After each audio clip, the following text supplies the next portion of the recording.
大虎，你欺负一个手无寸铁的伶人，是不是太过分了？是啊，还说自己是黑风四虎的老大，太丢黑风寨的脸了。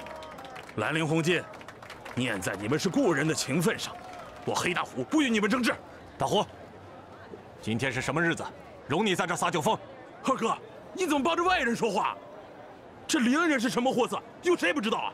我黑大虎可是从来不欺负好人家的儿女的。你给我过来！大虎。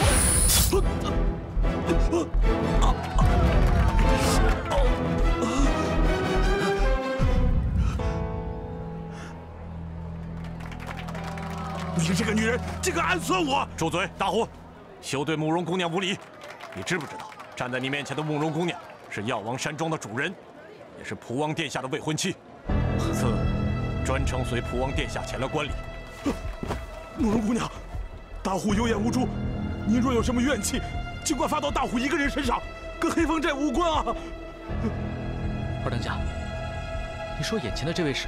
哦。 慕容姑娘是药王山庄的主人，也是蒲王殿下的未婚妻。慕容姑娘，刚才对不住了。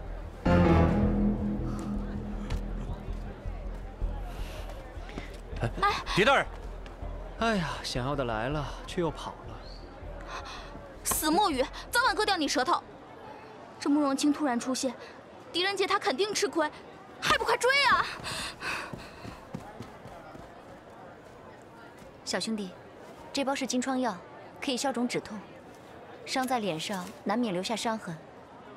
黑大虎是个粗人，他说的话你别往心里去。大虎，别再欺负人了。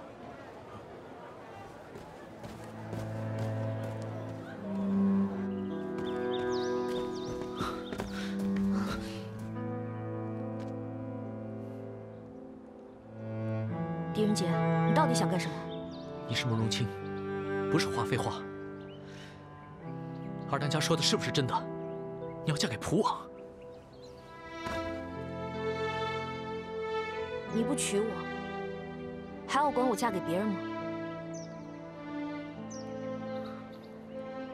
别忘了，你在极乐大牢里答应过我什么？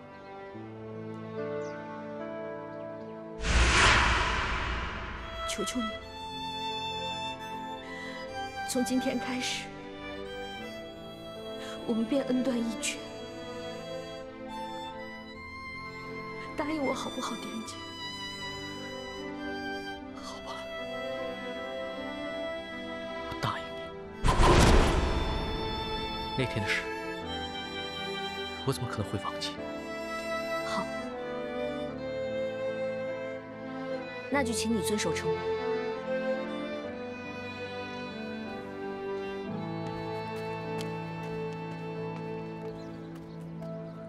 难道他又想被女魔头骗不成？我要带他走。他们之间的事情只有他们自己明白，让大大去处理吧。他现在是色迷心窍，我不认为他自己能处理。狄仁杰想再吃慕容清的苦头，你就让他去吧。他想碰壁，是你阻拦得了的吗？青子，哎呀，傻书生就是傻。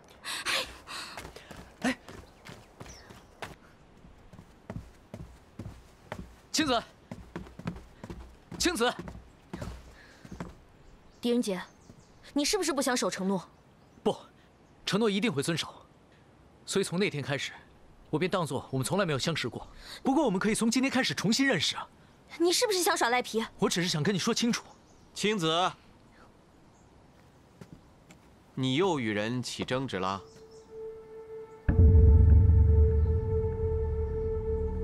这位公子。 你要与青子说清楚什么呀？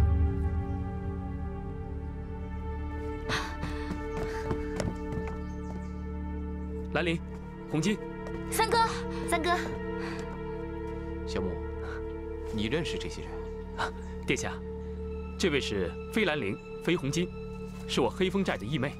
哦，三哥，我们现在是为他办事的。哎呀，能让你们为他效劳。 想必这位公子定不简单呐！没想到这个傻书生竟然人见人夸呀！如果小王没有猜错的话，这位公子可是汴州叛左狄仁杰啊！怎么，竟然是狄大人？看起来今天我们黑风寨是英杰齐聚啊！仁杰与殿下从未相识过，殿下怎么会认得仁杰？看公子这通身的气派，便知不是江湖中人。而这黑风寨又在汴州一地，早就听三当家说会请汴州知府前来观礼，可公子看上去又不似那些朝廷里的混沌人物，所以在此地能配得上这身气派的，也只有狄仁杰了。殿下对仁杰的夸奖，是仁杰从来没有听说过。汴州叛左狄仁杰参见蒲王殿下。免了。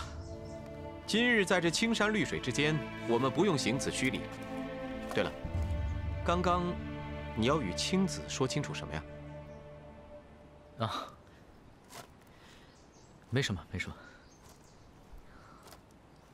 的确没什么，殿下，我跟狄仁杰不过是误会一场。好，那既然是误会，我们就让它烟消云散吧。待我这几日将这宅院修整好后，再请各位到此一聚。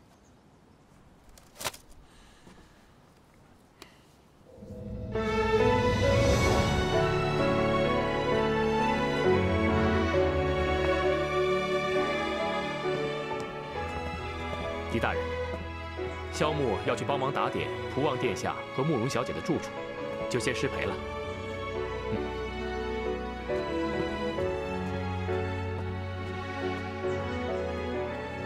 这个蒲王只是来观一次礼，看看门口堆了他那么多东西。不过倒是也奇怪，他这样做并不让人觉得讨厌，好像他理应如此。傻书生，你还愣什么呢？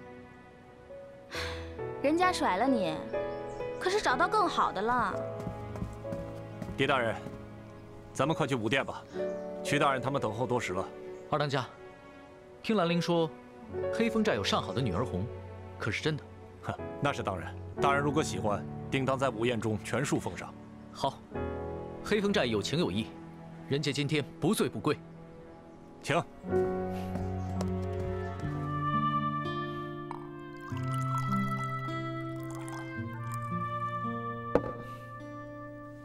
兰陵，你说的没错，这里的确有上好的女儿红。这杯我敬你。好，今天我就陪你喝个痛快。还有我呢，我也陪你。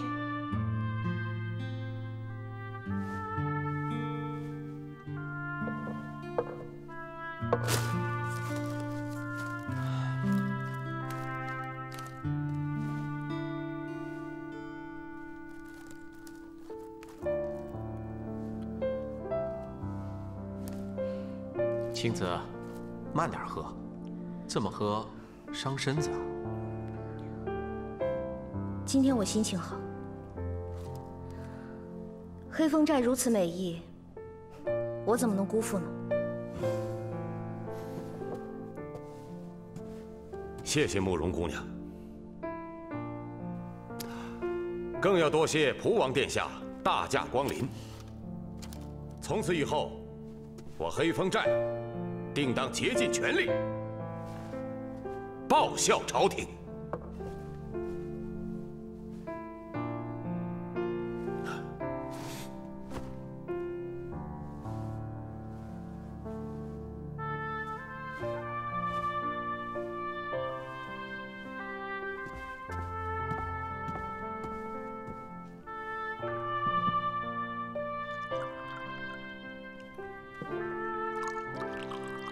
仁杰还要再敬一杯，祝慕容姑娘和蒲王殿下幸福美满。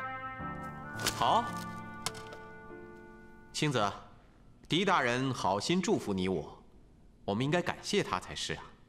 来，狄大人，谢狄大人。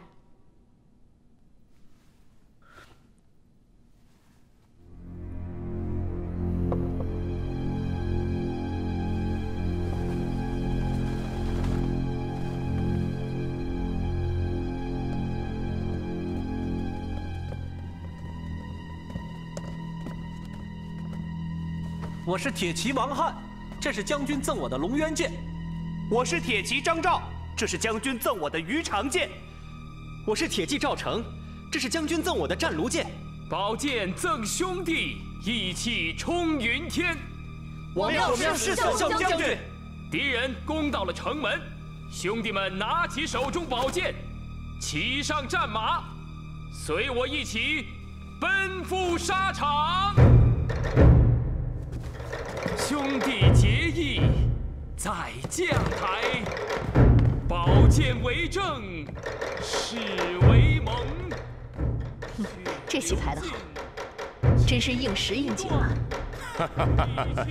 全当为大家助兴。三娘，无形敬你。好，这酒敬得有意思。来，干！站住！聚义堂现在禁止入内。这位大人，在下也是黑风寨邀请的客人，只是来晚了。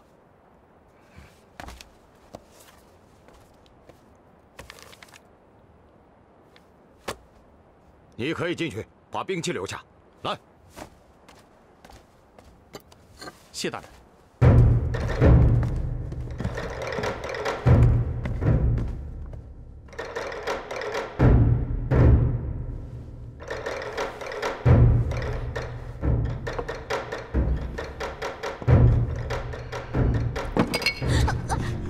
你是怎么回事啊？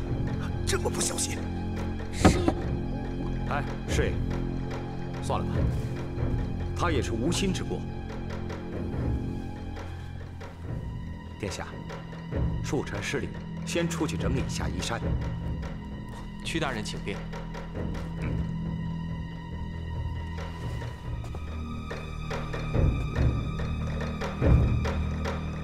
不要动，再动杀了你，将他押上城墙。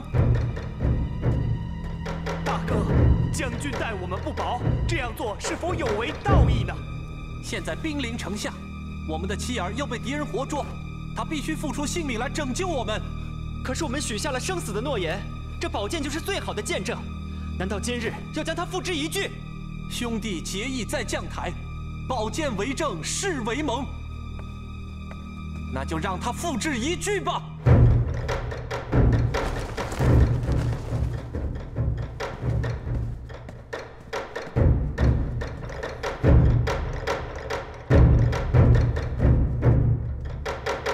这些伶人简直是胡编乱造！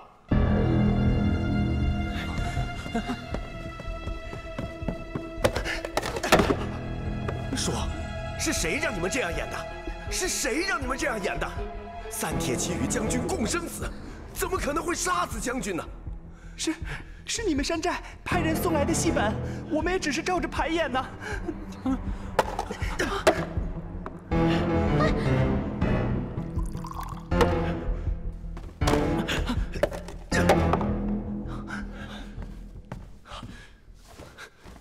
普王殿下，是有生安排不妥，失礼了。师爷的心情，小王能够理解，这中间一定是有什么误会。我看不如先让这些伶人们都下去，以免坏了今晚的兴致。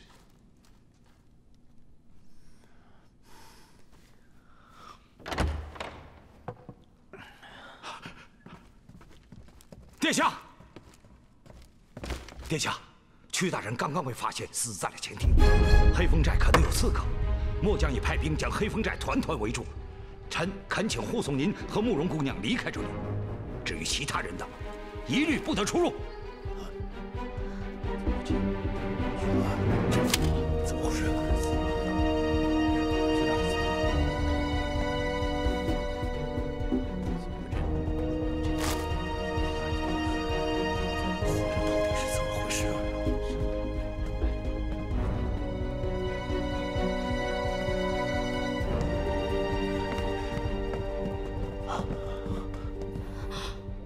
这是武殿中的龙渊剑，龙纹盘环，的确没错。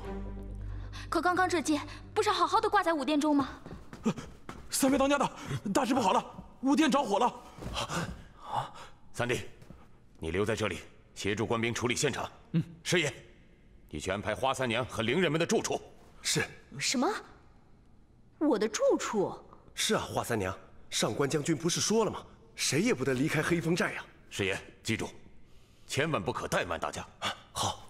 二弟，随我去武殿看看。好。大哥，让我们跟你一起去吧。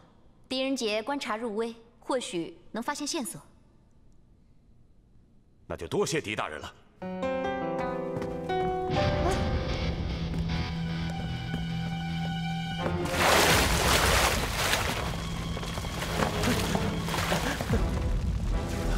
怎样？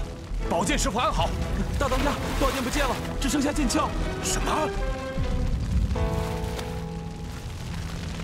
本是有情有义，结局也皆大欢喜。可惜啊，可惜，一场好戏演砸了。我们真的要离开吗？你在想狄仁杰啊？殿下，我早就已经把狄仁杰给忘了。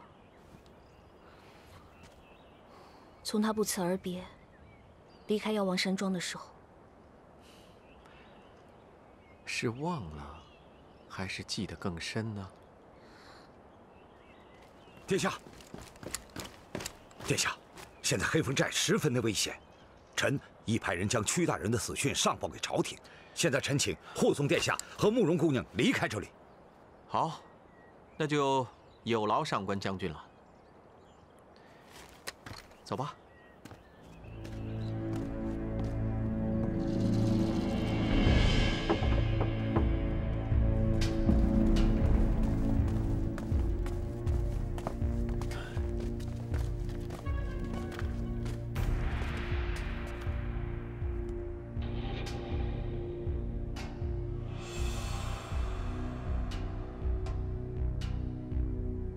究竟是何人盗走了宝剑，还杀死了屈大人？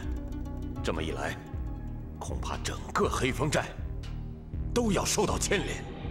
可是宴会前，这3把宝剑还在，到现在为止还不足1个时辰。我们走了以后，可有其他人进出过？回大当家，没有发现任何人在这段时间里进来过。这火也是莫名其妙的就烧了起来。莫名其妙，无人放火怎么会失火？你仔细想好了，究竟有没有人进出？二当家，请你相信我，真的没有发现任何人。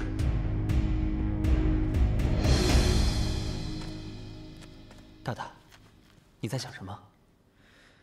听起来这个宝剑像是不翼而飞，这大火也是自行而起。但最奇怪的，不只是这2件事情。最奇怪的是什么？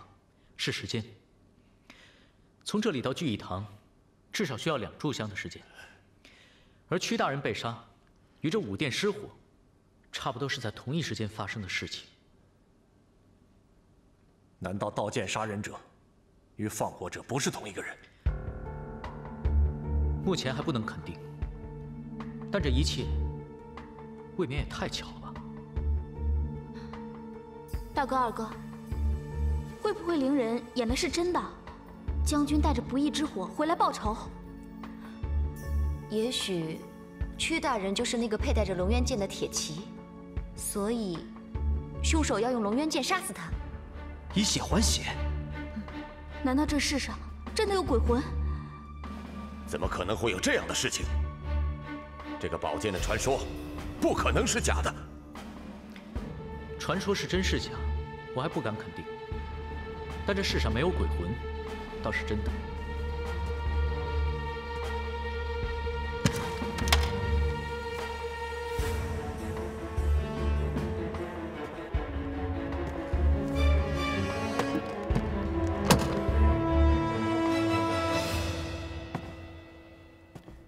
屈大人被杀之前，可曾看到有可疑之人出入过聚义堂？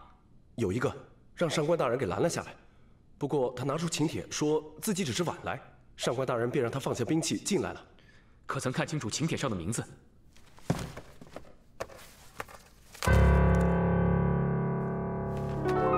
关胜，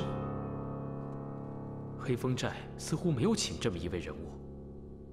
三弟，大哥，情况如何？已经检查过曲大人的尸体，并无中毒的迹象，确实是死于剑下。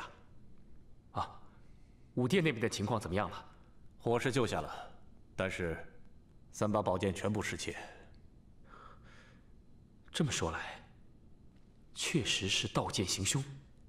三当家，你只说对了一半。剑确实是被盗，但却是不翼而飞。武殿的守卫说，当我们离开武殿之后，便没有人再进入了。也许进去的是个隐形人。隐形人？刚刚官兵言道，说有一个叫做大刀关胜的人来过黑风寨，不过在午宴上没有任何人看到这个人的出现。大刀关胜。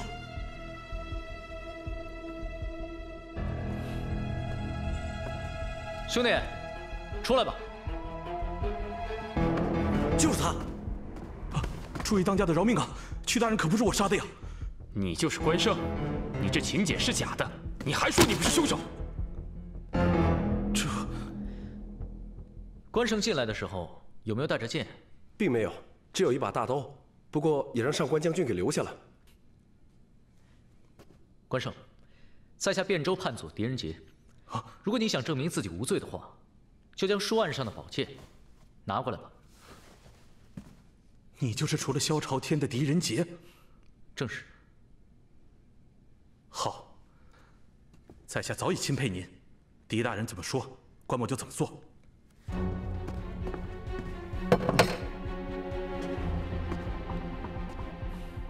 关胜，你看看能不能把这把剑藏在身上？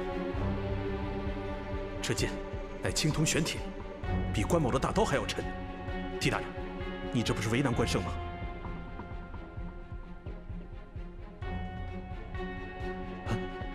对呀，曲大人是被这把宝剑所杀，我怎么可能把这把剑带进来呢？也许你一早就藏在这里了。温宇，你觉得呢？我觉得几乎不可能。关胜没有这么好的轻功。这跟轻功有什么关系？我们到武殿的时候还看见那3把宝剑，就说明那3把宝剑是我们走之后失窃的。我们到聚义堂后，这里被官兵把守，进出都会被看见。所以关胜要预先放剑，就要在我们到之前把剑藏好。也就是说，他要在我们从武殿到聚义堂的路上完成偷剑、到聚义堂、藏剑这3件事。这段路程不过区2炷香的时间，没有上好的轻功，又怎能做到？关胜，现在就说一说，你为什么要来聚义堂吧？其实，我是来找春红的。春红？可是那个不小心将酒洒在曲大人身上的婢女？正是，她是我的相好。春红答应嫁给我，可是这3个月来却没有音讯，我着急就找上来了，可是哪知道会发生这种事情。我一时害怕，便不敢出来。你可亲眼见到了曲大人被杀？没有，我进来后就躲在廊柱后面找春红。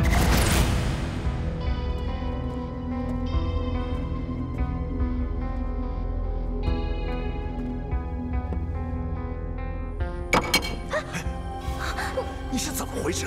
这么不小心？算了。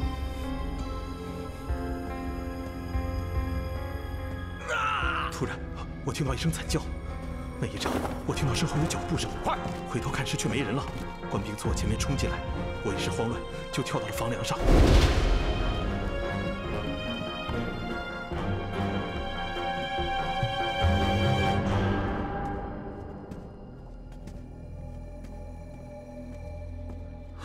你怎么在这儿？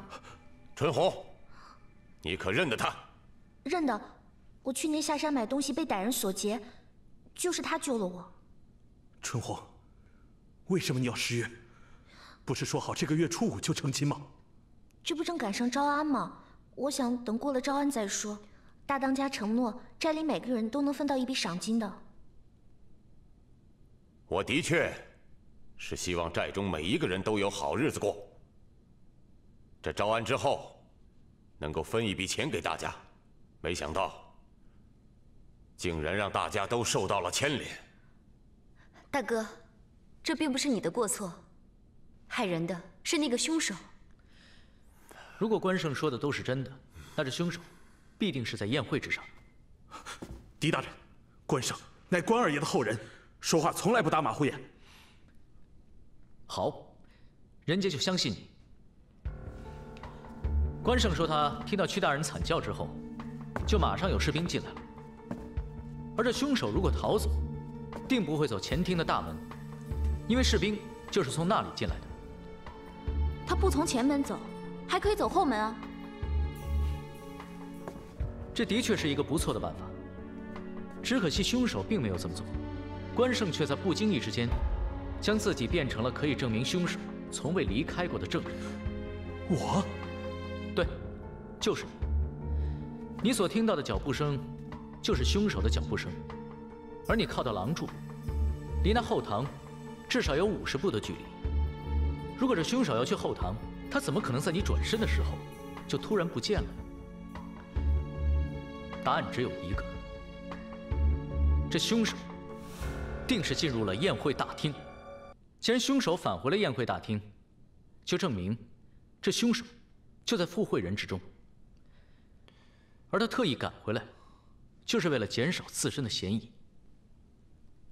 大当家，大当家，花三娘和伶人们都已经安排好了，我把废弃的阁楼叫人打扫出来，作为他们的落脚之地，还算宽敞舒服。你赶快去，派人看住阁楼，不得再有任何人随意进出。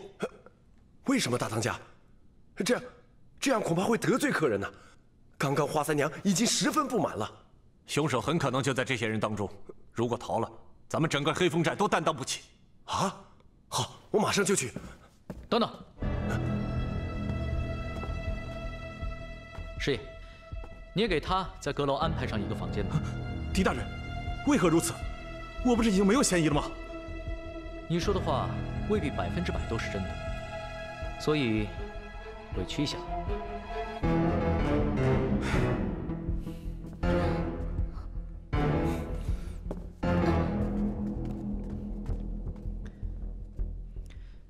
屈大人离席之后，我敢肯定的，只有我们几个和师爷是从未离开过的，其他的人，我也没有仔细观察。还好你记得我们，我还以为你光看他了呢。洪基，我的确留意他很久了。你，狄大人，你和洪金说的是？是我。大当家不好了！大当家不好了！阁楼那边打起来了！走，出手！大哥，三娘那不听师爷的安排。我好心好意来祝贺，却要被你们关起来。金无形，你这是什么意思？三娘，屈大人死在聚义堂，众人皆知。要关你的不是我黑风寨，而是朝廷。哼！现在就连整个黑风寨都被围了起来，在场的每一个人，都跟坐牢一样，所以还望三娘谅解。谅解个屁！我在席间一直跟二当家的说话，从未离开过半步，又怎么可能杀死屈大人？二当家的，你出来说句公道话。三娘确实曾与飞影说话，但并非一直。飞影忙活着招呼众位宾客，也没有一直留意着每一个人。你这是废话，谁会一刻不停地说？正好，现在大家都在，任杰倒想问问大家，是不是都有一直在场的证据？你这是什么意思啊？当时根本无人进入，所以这凶手很可能就在我们中间。哼，就算是，那也不是我们寨里的兄弟啊。我们寨里的兄弟啊，天天盼着招安呢，怎么可能杀死屈大人呢？朝廷是看证据的，任杰还是恳请大家好好的想一想吧。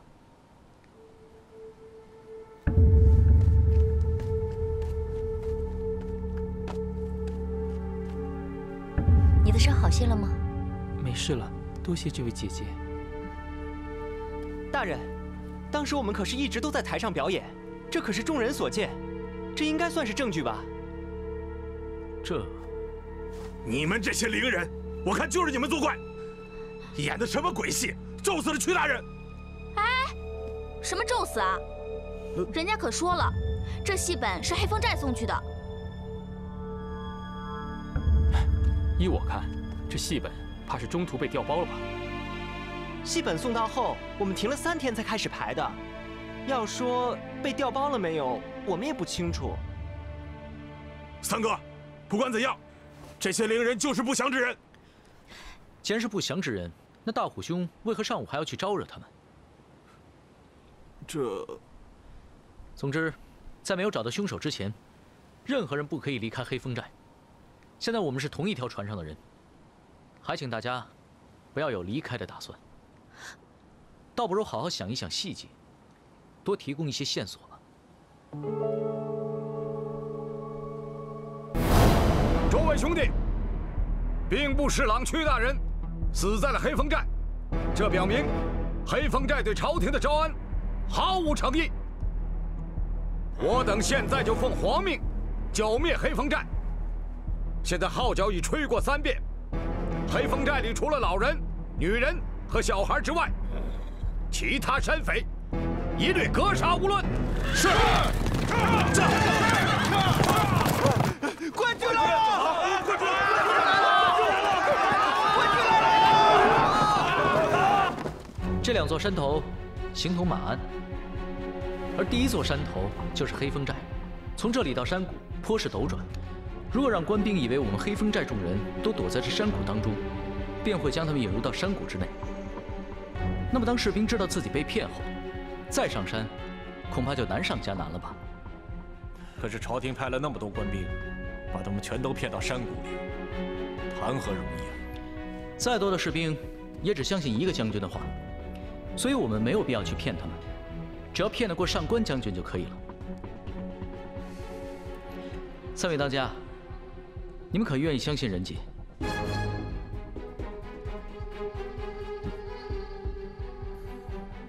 我们相信狄大人，一切但凭大人差遣。多谢3位当家信任。2当家、3当家，请通知寨中的兄弟，将各家各户的家中弄得遍地狼藉，记住，越乱越好。还有，寨中的路上也要有看似落荒逃跑、被丢下且又未来得及捡起的器物。狄大人放心，我们山寨都是土匪出身，弄干净不会，弄个狼藉那可都是好把式。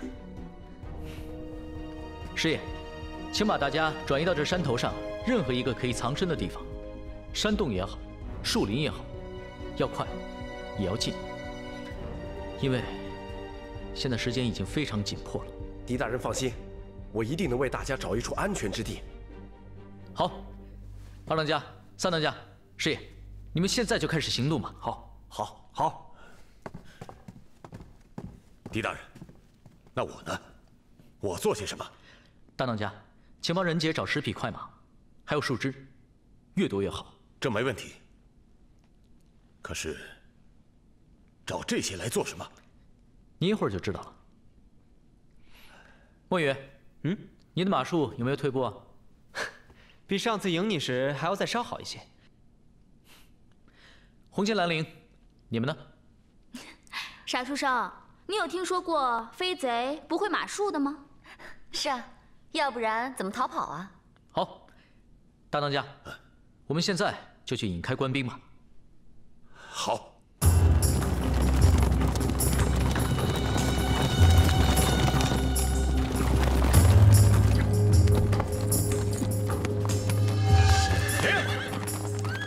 将军，山寨的人好像全部都逃走了。不可能，我们一直驻守在山下，他们能往哪里逃？给我搜！是。搜，快去那边看看！快！我只听说狄大人断案如神，没想到竟然还有领兵作战的才能。大当家过奖了。其实人杰也没有十足的把握，只不过都是老天在帮忙，希望可以成功吧。大家记得，先原地打转，围的圈越大越好。等他把士兵引过来，我们就冲向山谷。大大放心，墨雨会带住头马。好，时辰差不多了，我们开始吧。这。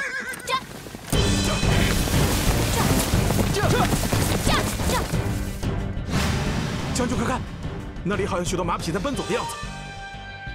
难道黑风寨的人要骑马从后山逃跑？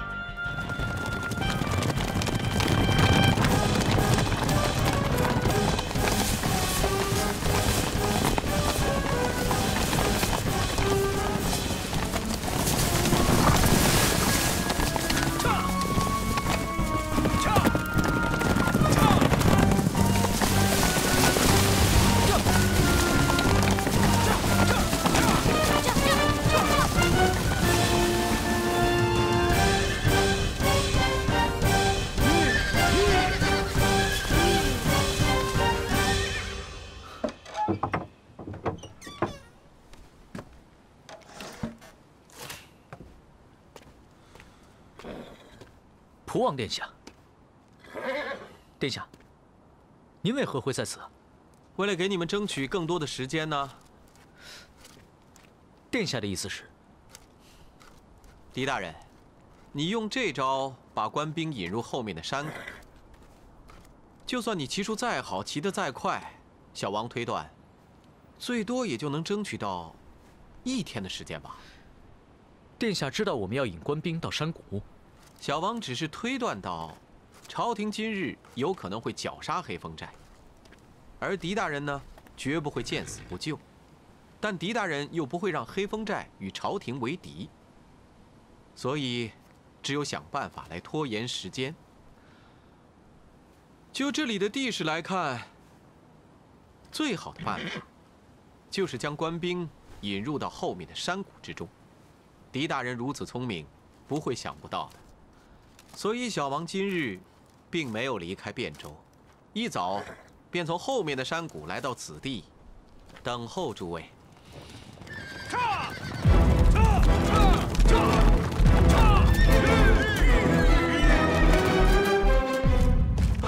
末将参见殿下。将军免礼。怎么只有5个人，10匹马？原来如此。狄仁杰，你竟敢欺骗本将军！上官将军，人家并非是有意欺骗，只是想为黑风寨争取更多的时间，找出杀害屈大人的凶手。狄大人，现在不是上官不给黑风寨时间，是皇上不允许。你也知道，那屈大人是皇上的宠臣，他的死，皇上十分的震怒。上官将军，请将军回禀皇上，本王愿留在黑风寨中，为黑风寨做担保，请皇上宽限3日时间，以便查出真凶。可是殿下，将军，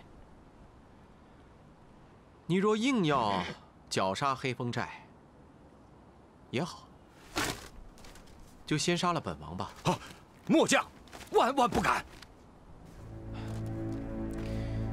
将军请起。皇上那是个仁义之君，这你可是明白的。皇上非常顾念手足亲情。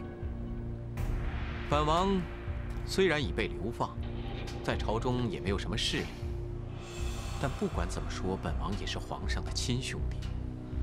即算是屈大人是朝中的宠臣，在皇上心中，应该也不会高过本王吧？这些暂且不论。将军，本王向你保证，此事无论怎样，小王一人承担，绝不连累将军。殿下，我这就回去禀告皇上，同时我也会带兵围住黑风寨，等待皇上的旨意。收兵。是将军。谢将军成全。也请殿下遵守诺言。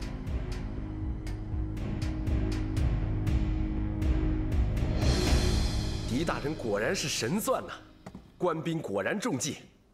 刚刚我们躲在山洞内，连一口大气儿也没敢多喘，眼睁睁的见一大队官兵就那么过去了。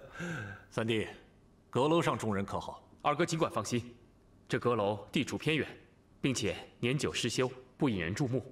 我想，这官兵恐怕还未搜至，狄大人就已经把官兵给引跑了。二当家、三当家，大事不妙了！官军他又来了！什么？难道狄大人他们失败了？不是失败了，而是更加成功。大哥，二弟、三弟，我们又多出了3天的时间。太好了，太好了！3天，不是说最多只能拖出1天时间吗？这多亏了蒲王殿下的帮忙。蒲王殿下，您怎么来了？这黑风寨景色秀丽，又有你这么一个兄弟在，我当然要回来了。殿下甘愿留在黑风寨做担保，请求皇上多给他3天的时间。上官将军这才退的兵。黑风寨多谢蒲王殿下大恩大德。哎呀，大家太客气了，快起来吧。小王呢，也不敢保证皇上一定能答应，但是请各位放心，小王一定会尽力维护黑风寨的。哎呀！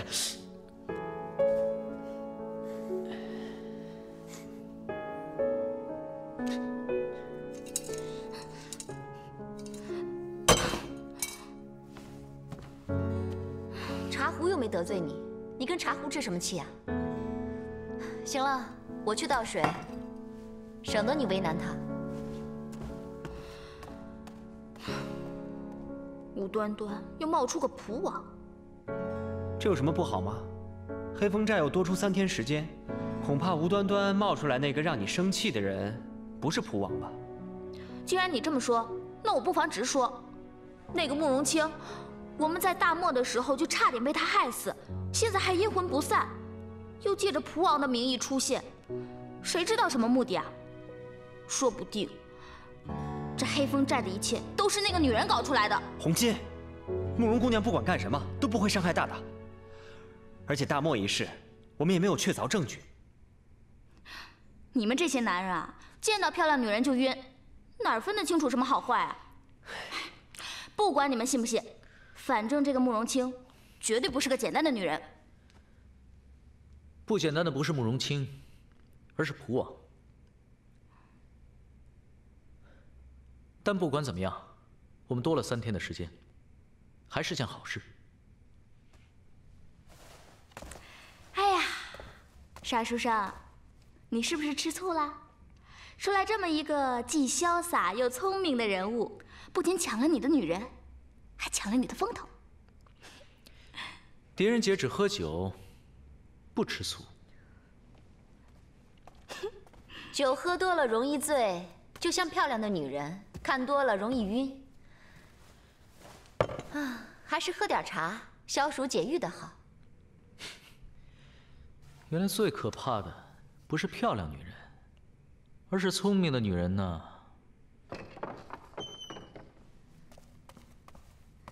狄大人，蒲王殿下，请您过去一下。好，我就随姑娘前去吧。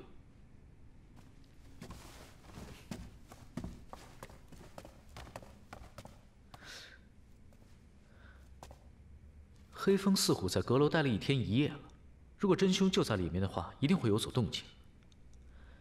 3天的时间并不多，我们要抓紧。你们去查问一下，将口供记下来。大大放心。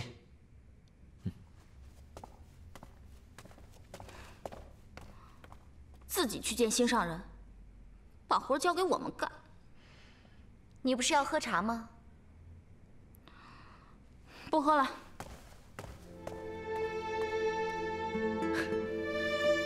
我昨天可什么都说了，屈大人的死真的跟我没关系。你们怎么又来审我？昨天是昨天，现在又过去了1天，这里可有什么特别的动静吗？这里。吞吞吐吐，再不说我割掉你舌头！就算你不是凶手，如果真凶找不到，你一定要死，因为朝廷已经下令剿灭黑风寨。我说，昨天这里确实没有什么动静，但是有人编瞎话串供。这样看来，如果关胜所说属实，这凶手必在宴会之上。我也这么认为。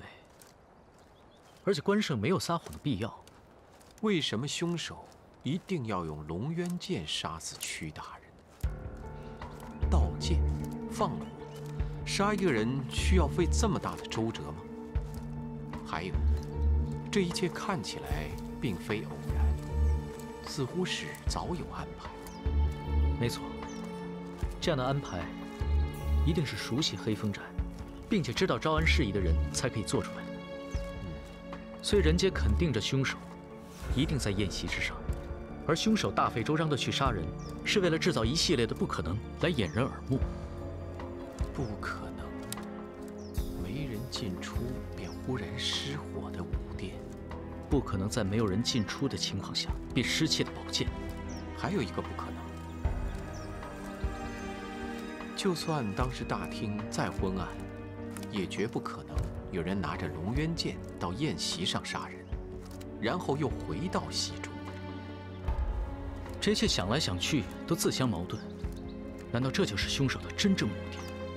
狄大人莫愁，这凶手制造的不可能越多，也就说明他留下的线索越多。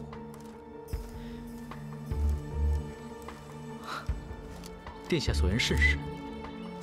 凶手虽然聪明，但恐怕最后聪明反被聪明误。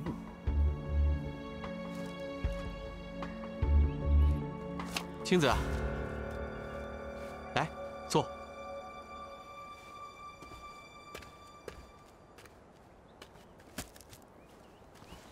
狄大人，小王在游历途中遇到青子，是他把小王风湿痛的陈年旧疾给治好了。小王看他一个人孤苦伶仃，就生了怜悯之心，所以想要照顾他。对了，青子曾经跟我提起过，你们好像一起在药王谷学医啊。啊，没错，慕容姑娘曾经教过人杰医术，说起来还算是人杰的老师呢。狄大人言重了，慕容清怎么敢当狄大人的老师呢？狄大人志存高远，心中只有科举，药王谷对狄大人来说实在是太小了。药王谷是世外桃源，慕容姑娘，世人皆陈心难了，不是药王谷太小。殿下，人杰告退了。哎，狄大人，狄大人并非是臣心，而是有天下心。青子，不要再为难他了。好了，这案情紧急，小王就不留你了。青子，待会儿替小王送送狄大人。是。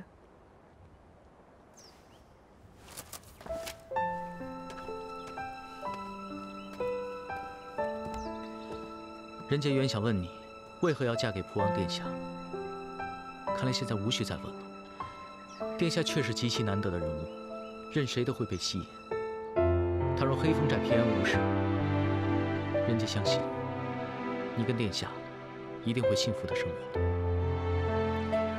我生活的幸不幸福，跟你无关。人杰的确无权过问你和谁在一起，但在沙漠的时候，你为什么要利用我的感情？狄仁杰，我们约定好，彼此再也不过问彼此的事情。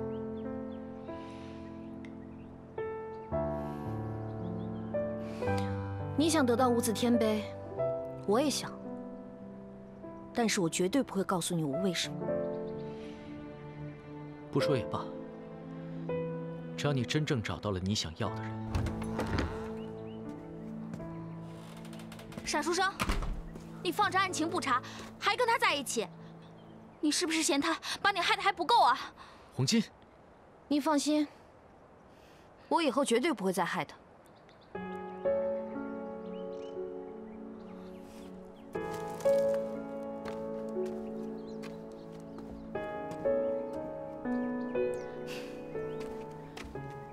青青子到底在想些什么？为什么我越来越看不清了？你看什么呀？告诉你，我们查到昨天谁有可能离开过宴席了。大哥、二哥、三哥，大虎可是黑风寨的人，你们竟然不相信大虎，而是去相信关胜这个外人。我昨晚经过你们房外，明明听见你安排三虎相互为证。证据？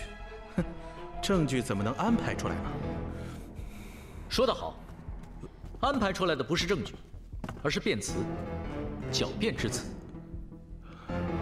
狄大人，三位当家，听说黑风四虎串通一气，互相为证。那是关胜撒谎。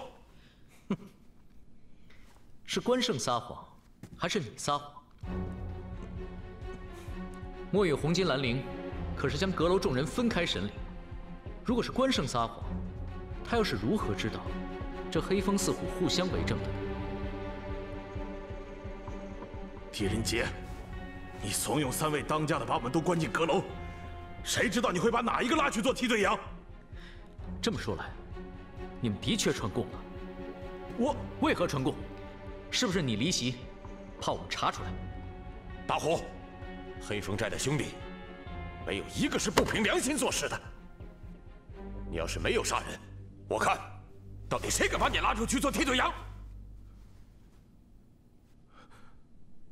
我确实出去过，而且看到了屈大人被杀。什么？你看到了屈大人被杀？对。当时我就站在大堂的帘幕外，正好可以看到后厅。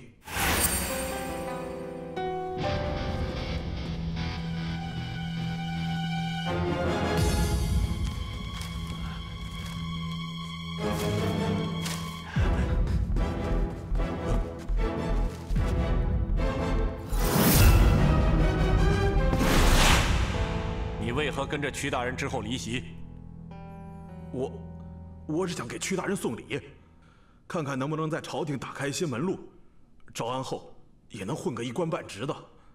哼，又是为了招安，这招安本是为了安稳，没想到人是安稳了，心却被搅乱了。大虎，你可是亲眼看到了一个黑影？对，是一个黑影。你撒谎，怎么会有黑影呢？这宴会上根本没有人穿一身黑衣，就算他换了衣服，那按你说的，一闪便没了踪影。那他根本没有时间再换回衣服混回宴席当中。我这次真的没有说谎，确实有个黑影一闪而过，太快了，一眨眼就不见了。就是怕你们不信我，还说不准把我当凶手交出去，之前我才没有敢说。大虎，原来是你先不信的咱们，自家兄弟何以如此？大当家，不如先派人将大虎送回阁楼。仁杰还想再去一次武殿，或许我们遗漏了什么。好。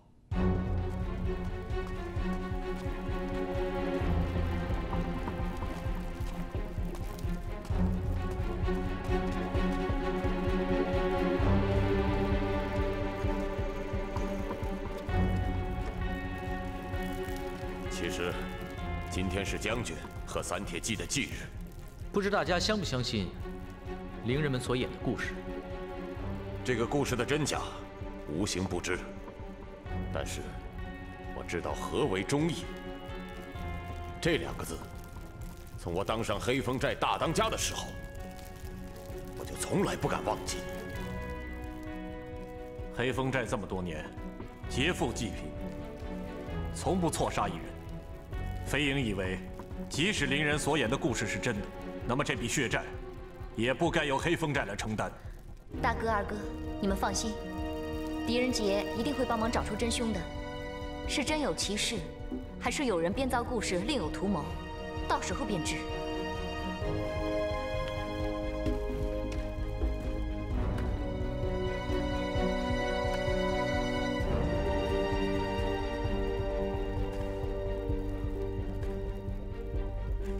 这武殿的大火，并非是将军的复仇之火，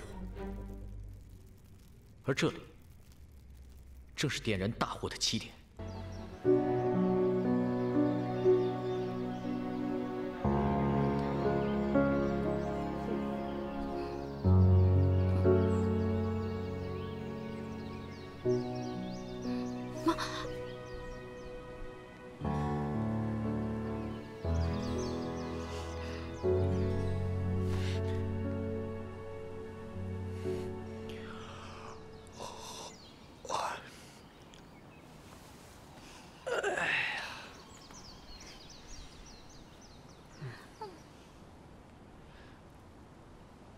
兰陵呢？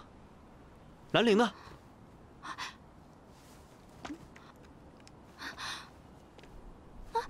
兰陵！沙书生，你快醒醒！兰陵姐姐不见了！兰陵！姐姐！兰陵！姐姐！狄大人，狄大人，大当家他被人杀死了。什么？大当家死了？没错，他被于长剑所杀。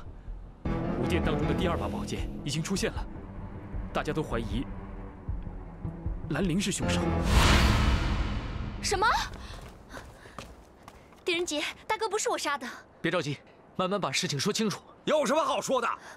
我亲眼看见他杀了大当家。人命关天，你可亲眼看见？实话实说，无论你是看到的还是听到的，不能有一丝差错。是二当家，我们到的时候看见大当家已经趴在那里了，身边只有他一个人在。大当家，是你杀了我们大当家的？我没有杀人。当时的确就我一个人在，可是我并没有杀死他。大哥对我有救命之恩，我费兰陵一向恩仇分明，怎么会杀死他？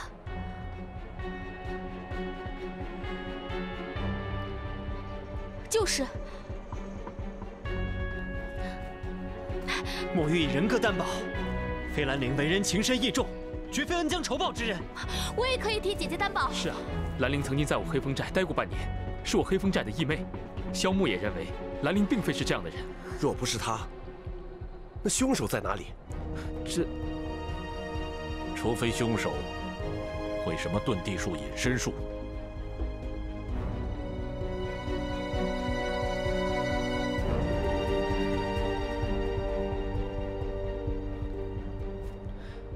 兰陵，我们不是一直在一起喝酒吗？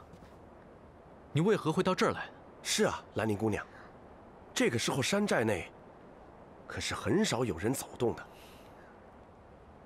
我昨天晚上喝多了，醒来的时候有点头疼，就四处走走，无意间来到这个凉亭，正巧大哥也在这儿。奇怪，这个时候大当家来凉亭干什么？大哥说他约了人，我想可能是他的私事，便没有多问。此时此地约人，的确有可能是私事。那之后呢？之后我便与他随便聊了几句。大哥，既然你约了人，兰陵就先走了。山寨之事，我想你不必太过忧心。狄仁杰断案如神，想必他一定能帮忙找出真凶的。替我谢谢狄大人。好。兰陵，怎么了，大哥？有什么事吗？你相信伶人演的那个故事吗？其实，前不久兰陵和狄仁杰他们也商讨过此事。怎么说？这个故事的真真假假，我们无从判断，因为那始终是个故事。但是我和狄仁杰他们都相信，这世上仍然有真正的情谊。我们相信黑风寨。兰陵先走了。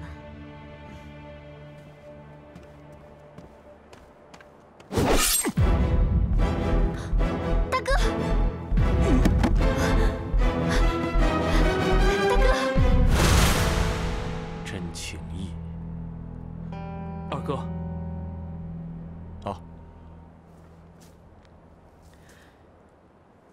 如果兰陵没有看到真凶，那真凶唯一的逃脱路线，就是凉亭后面的这片丛林沼泽。可在这么短的时间之内，凶手是怎么逃脱的呢？狄仁杰接旨。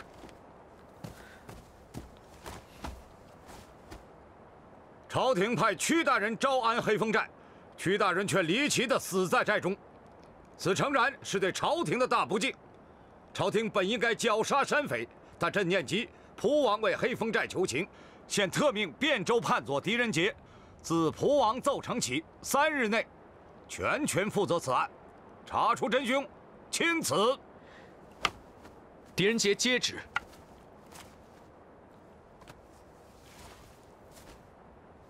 本将军已派更多的兵力驻守黑风寨。从即刻起，除了狄大人一人之外，其他人等不得擅自出入寨中。是。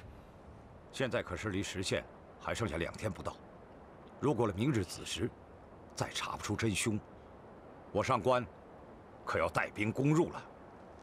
到时候恐怕蒲王殿下也不能阻拦。人皆明白，多谢上官将军。告辞。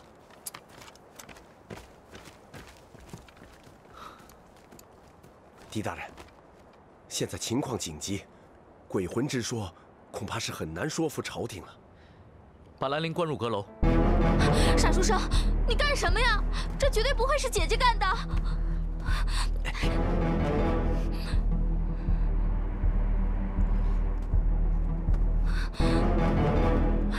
姐姐。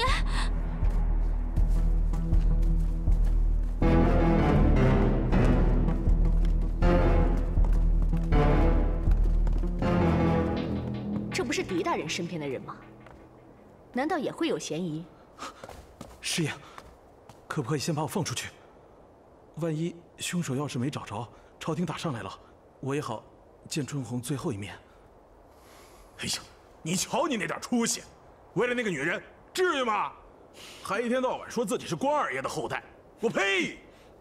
哎，我怎么了？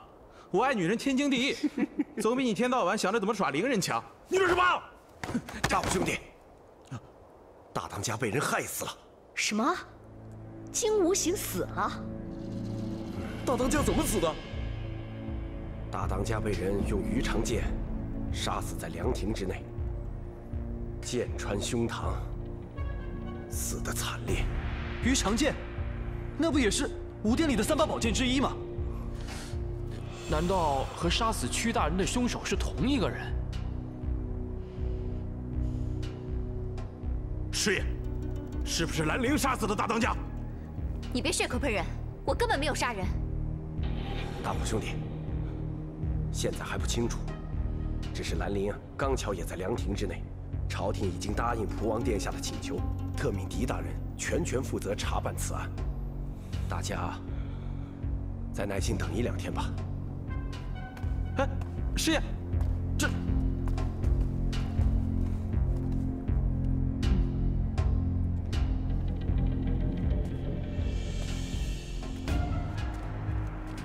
兰陵是狄仁杰的人，狄仁杰肯定少不了徇私包庇，搞不好又把我拿去顶罪。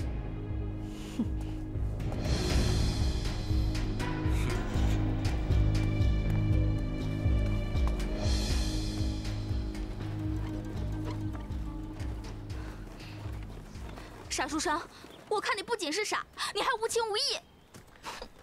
你怪我没替兰陵说话，还把他关进阁楼。大大这么做，一定有他自己的原因。就算兰陵不是凶手，那黑风寨的人会相信吗？皇上会相信吗？天下人又会相信吗？这前因在我和兰陵之间，不在兰陵和天下人之间。要让大家信服，就必须要找到证据，而证据是让人明白真相的最直接的方法。希望兰陵可以明白，也少一些伤心。可是姐姐她……我们现在唯一的办法，就是找到证据，捉拿真凶，替兰陵洗脱冤屈。那我们去哪儿找呢？这凶手无影无踪，杀了人又转瞬即逝，说不定他真会什么飞天遁地的法术。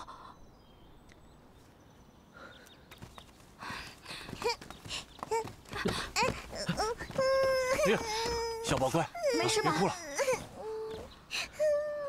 小宝乖啊，你看爹爹给你吹了个糖人儿，咱们回家吧。哟，原来是狄大人，啊，真对不起啊，这小孩子他淘气。啊，没关系，最近不要让小孩到处乱跑，这寨中啊不平静。啊，我知道，所以这才赶过来。平时我都不管他的。爹爹，小猴子不见了。哎，没事，爹爹回家再给你吹一个啊。嗯。唉，如果我们明天还是找不到凶手，那朝廷会不会连黑风寨的小孩都不放过？红阶墨雨，这凶手根本不是什么隐形人，也不会什么法术。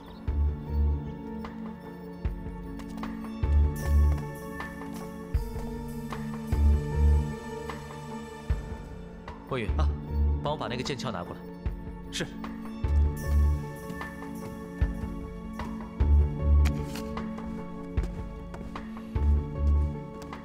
大大。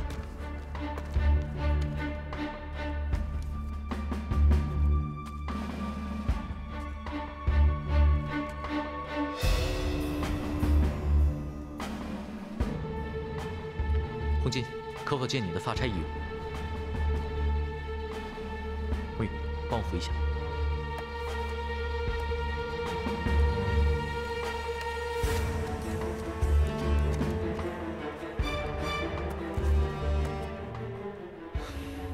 这是什么？这是障眼法。把蓝陵交出去，替大当家报仇，替黑风寨伸冤，替大当家报仇，替黑风寨伸冤，替大当家报仇。众位兄弟，众位兄弟，此事朝廷交于狄大人处理，应由狄大人一人做主。二当家，兰陵一直跟随狄大人，交给他，难道他不会徇私？他会秉公执法吗？诸位请放心。狄仁杰一定会秉公执法。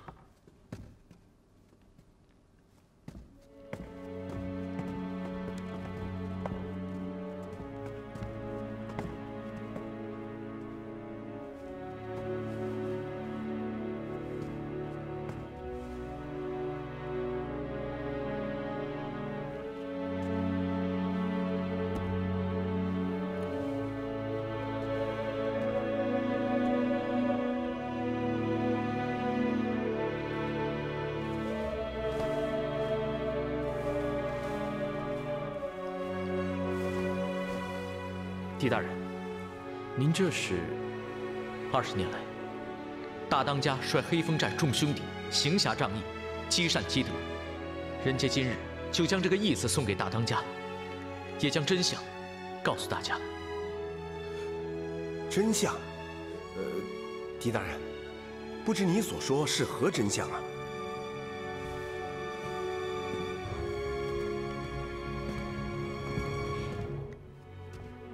整个真相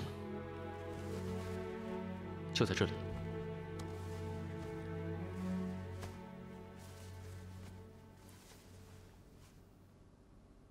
蜡屑，对，这就是我在剑鞘中找到的蜡屑。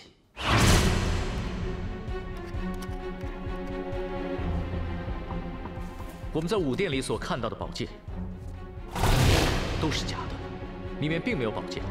凶手之前早就把它偷走了，而凶手正是利用了蜡雕所做的剑柄，放在这剑鞘之上，以假乱真而已。你是说这剑柄是蜡雕做的？也就是说，剑鞘里头只有剑柄，没有宝剑？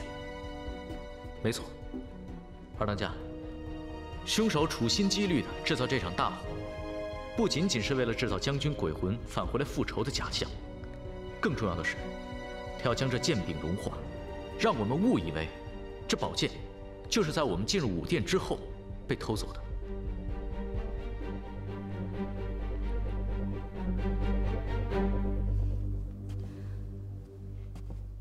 相信大哥的在天之灵，也已经知道了凶手的骗局。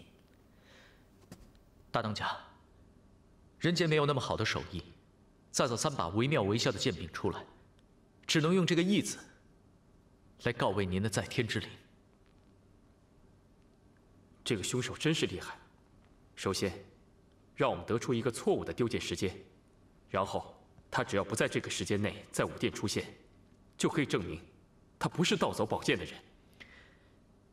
所以，最有证据证明自己那段时间不在武殿的人，便最有可能是真凶。狄大人的意思是说，盗剑之人肯定在参观武殿众人之中。没错。二位当家。 在黑风寨招安之前，武殿有没有人把守？黑风寨已经有1个多月没有外人进入了，全寨上下都忙着招安的事情。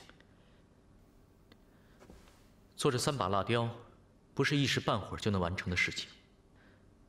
而这剑柄的样子，我觉得，只有天天可以看到它的人，才可以清楚地记下来，然后盗剑，安放剑柄。